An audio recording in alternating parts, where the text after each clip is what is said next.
अस्सलाम वालेकुम दोस्तों, जी तो मां यहाँ ज़ाहिद अली थईम तव्हां ॾिसी रहिया आहियो Z80 ऑफिशियल।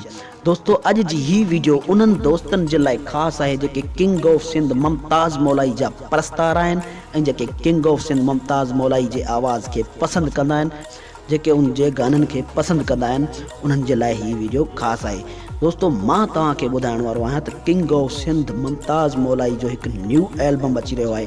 फ्रेश, सुठी शाइरी, सुठी म्यूज़िक ऐं सुठी कंपनी में अची रहियो आहे। तव्हां सोचे रहिया हूंदा त कहिड़ी कंपनी में आयो आहे ऐं कहिड़े स्टूडियो ते रिकॉर्डिंग थियो आहे। दोस्तों मां तव्हांखे इहो ॿुधाइण वारो आहियां त कहिड़े स्टूडियो ते रिकॉर्डिंग थियो आहे ऐं कहिड़ी कंपनी में अचण वारो आहे।